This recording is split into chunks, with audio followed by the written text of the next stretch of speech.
Hello, my dear. Rhonda Constant, your favorite hometown medium, physical energy healer, oracle card advisor, paranormal investigator, voice for your loved ones. How are you today?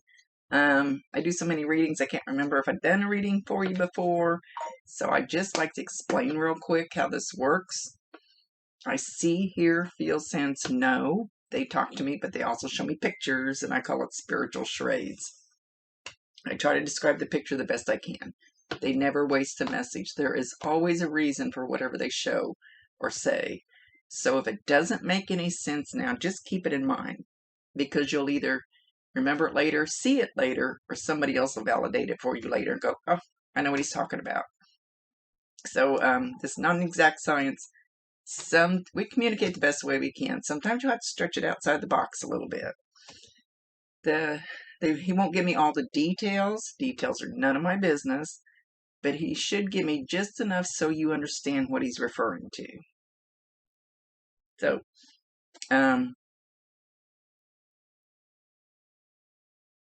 he's sitting over here cross-legged on the floor, Indian style. And he takes a match. Don't know that it makes any difference, but it's a wooden match, you know, the stick kind. And he scratches it, lights it. He sits there and he looks at it for a minute, and then he blows it out. And he's doing that over and over and over. He's answering your question of, did he pass peacefully? He said, just like blowing out the match. Just as easy as that. Just like going to sleep. He said, actually, it was kind of wonderful.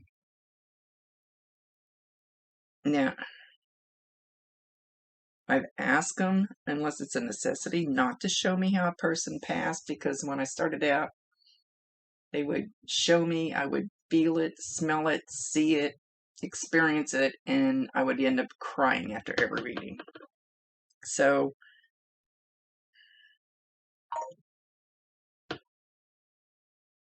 he's showing me that he, like when he left, he's not showing me how he left. So evidently that's not important. Of course, you know.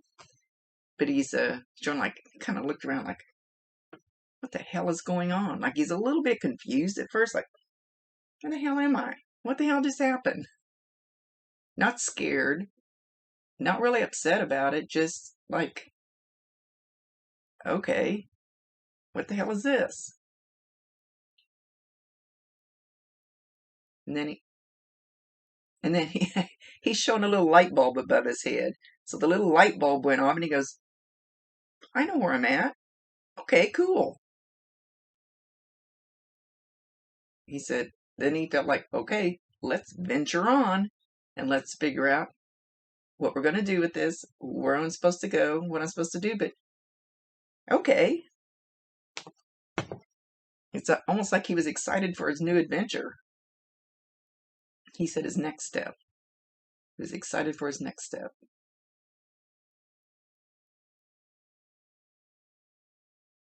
He says, I love you very much. I always appreciated you. I probably didn't let you know that enough, but I did appreciate you.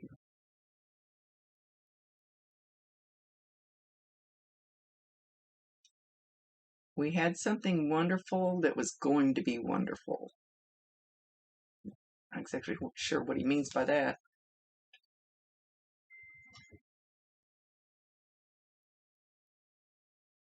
So he wants me to explain that what they've shown me is, before we come here, we decide our exit point. Why? I have no clue. We decide when we're going to exit. I'm not sure that we always decide how we're going to exit, but we decide approximately when. It could be when you're a day old, it can be when you're 100 years old. Timeline can vary depending on what's going on with people around you, how it's going to affect them, what they're going to learn from it, what kind of lesson they're going to learn. But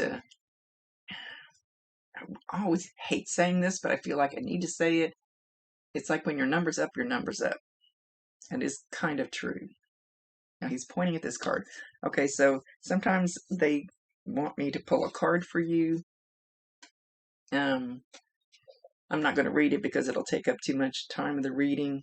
I'll read the front part of it, and then I'll hold it up so that you can pause this and you can read the back of it. I'm in my camper out at the lake, so it sounds a little crazy. Things are a little different. Always got an owl though. Okay, the card that he chose, I shuffle until he tells me to stop. It says, you can't heal a wound by saying it's not there. You can't heal a wound by saying it's not there. I keep forgetting to go back and look at these and see if that's backwards, because it looks backwards when I hold it up. So I'm not going to read the whole back of it because there's a lot of words there, but I'll try to hold it real still so you can pause it. I'll see if hopefully it doesn't blur when I get it closer. Hold still, Rhonda. So anyway, that's the card he picked for you.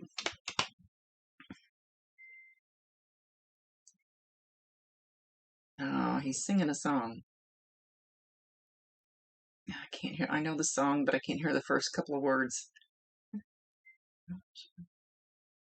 Hang on. Let me see if I can find it. I don't have Alexa here to ask her. Okay, I can't quite get the songs. It's something something in motion.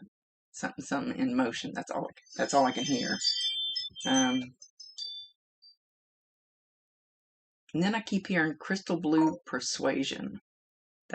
I'm pretty sure that's a song from way back. They usually refer to songs, even if it's not something that he would listen to, they refer to songs that I know, so there'll be something. Crystal Blue Persuasion.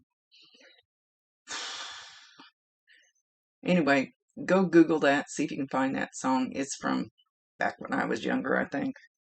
Probably in the 70s, I'm guessing. Even if it's something you or him wouldn't listen to. Blech, that's not very good English, sorry.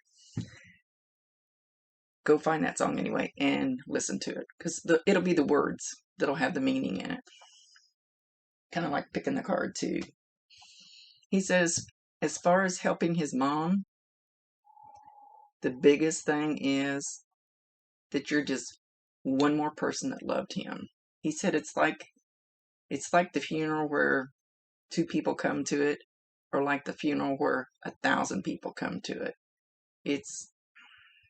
And he's not saying he's worried about the number of people that came to his funeral. That's not it at all. He said, how do I explain this? I know what he means. You're just one more person that lets her know that her son was loved. Just one more person. If it's just one more person, so she knows at least people loved him out there, that he was a good person. I mean, so if you have a funeral and nobody shows up, it's like, yikes. So I know this is coming out wrong. It's not about the funeral. It's not about the number of people there. It's not anything like that. It's just, I'm just using that for an example. He says, I'm fuddling it up. At least he didn't use the other F word. So, even if there was absolutely no funeral, she knows there was just one more person that loved him very much. He says he could be pretty testy at times. He's using nice words. Some of them just go ahead and let it blow all the cuss words. Doesn't bother me. But he says he appreciated you. Probably more than you know.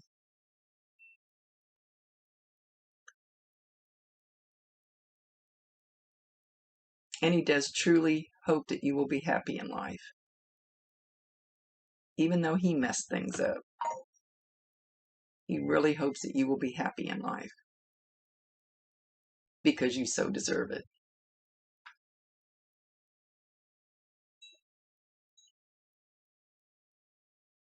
Something about cooking hamburgers, and he's kind of patting the patties like this. I don't know if he's just making hamburger patties. So I don't know if you just made hamburger patties or he loved hamburgers or you were thinking about cooking them for supper.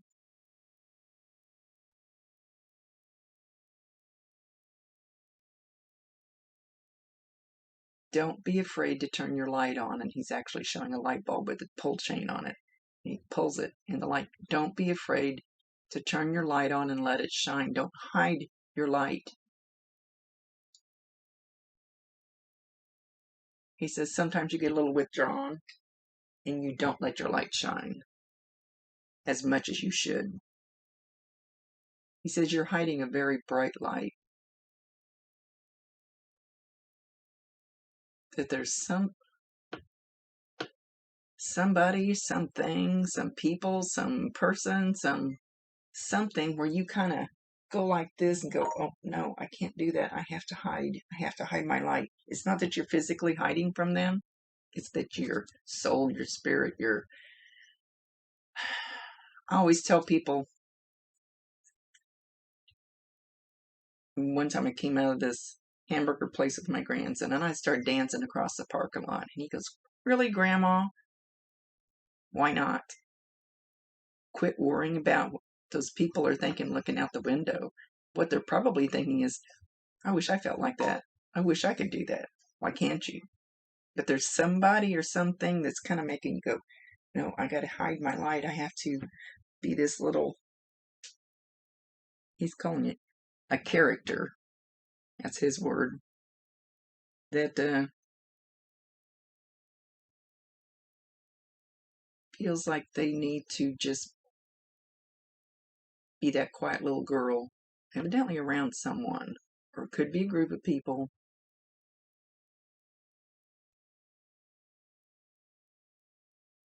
Oh, he's telling me to go look at something. Hang on. He wanted to, I pulled 3 cards for myself this morning. He wanted me to go pick up this one and show it to you. Quit dimming your light for people with shitty ass mindsets. Don't dim your light for somebody else. Be you. Do what you need to do. Why is he telling you to smell my feet? Smell my feet. One of you have stinky feet? One of you have a foot fetish? Smell my feet. Smell between my toes. I only know of one other spirit that does that to me every time he comes through. He had kind of a foot fetish. And he always makes me laugh with it.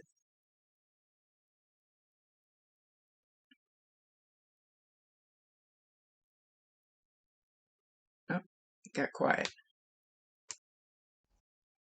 So then he pulled my eyes. I have little sticky notes all over my computer. Not that I ever look at them.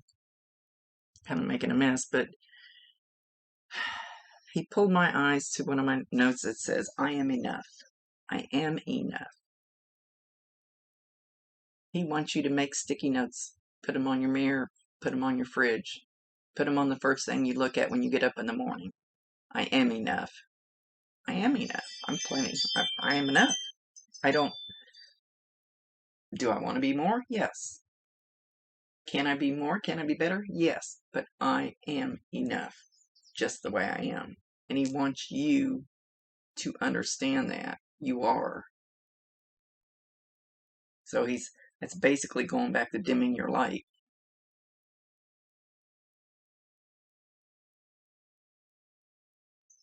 He says, things are going to get better for you now that we're a little more free again. Now that it's getting nicer outside. I have no clue which part of the country you live in. I'm in Kansas, and it looks beautiful outside my camper today. A little nippy, but beautiful.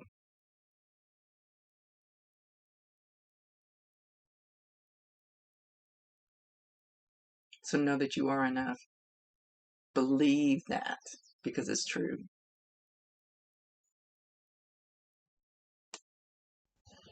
Okay, I keep asking him for a sign. What kind of a sign does he leave you? It's a smell, but I can't get him to tell me what kind of smell. I don't know if it's a cigarette smell, a smoky smell. Sometimes it's a musky smell. Sometimes it's a flower smell. Sometimes it's cologne smell. Sorry, I forgot to turn my thing off. It's some kind of smell, so you get a whiff. And you can be in your car, in the store, you can walk outside, be in your house, doesn't matter where you're at. Whatever a smell, and you get it just out of the blue, and he's the first person that pops in your mind, that's it. I hate to be so vague, but he's just not telling me what it is. He's not giving me a clue. So every morning for 2 weeks, as soon as I open my eyes in the morning, I smell chocolate chip cookies. And once in a great while, I'll smell it. Since then, I don't know who it is. I never have figured out who's, because I don't associate that smell, chocolate chip cookies, with any one person. It's like fresh baked chocolate chip cookies. Somebody's letting me know they're there. Don't know why they won't let me know who it is in some way. After all, I see those people, but they're not presenting themselves. So anyway, when you get a smell like that, could be when you just open your eyes. When you do get that, validate him, acknowledge him, tell him you love him, and ask him to bring you more. If you want more, ask him. Dang it. I won't shut up.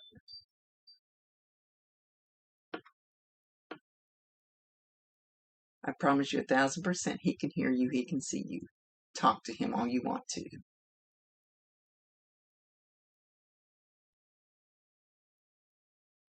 He says you are a blessing to me and you will not bother me. Believe me, there's no time, there's no calendars, there's no anything. He's got all the time in the world to listen to you. So if you got something on your shoulders that's really, really bothering you, talk to him. And you don't have to talk to him out loud. He can hear you telepathically. I have talked to a real live person face-to-face telepathically. And if it hadn't been videoed, and when I went back and watched it, I go, that conversation is not in the video. But she's really good. Super, super good.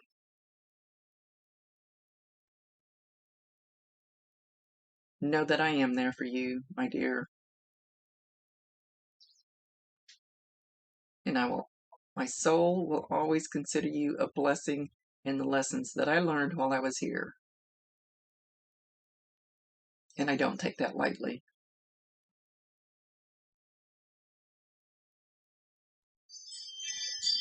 And thank you for thinking of me. There's times that you should have walked away. I could be kind of snarky sometimes. But thank you for being my friend, nothing else. And with that, he's going to leave.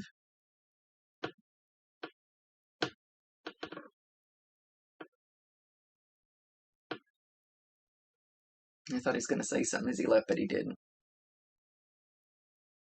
He just kind of turns around, kind of like a toodaloo.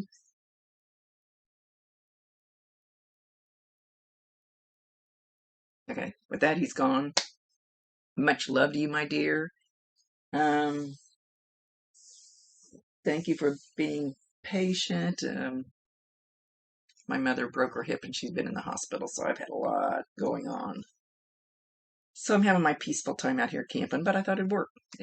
I'm in my she shed, pretty much, she shed. So much love to you. Thank you for allowing me to be his voice. Rhonda Constant, your favorite hometown medium, physical energy healer, oracle card advisor, paranormal investigator, voice for your loved ones. Later.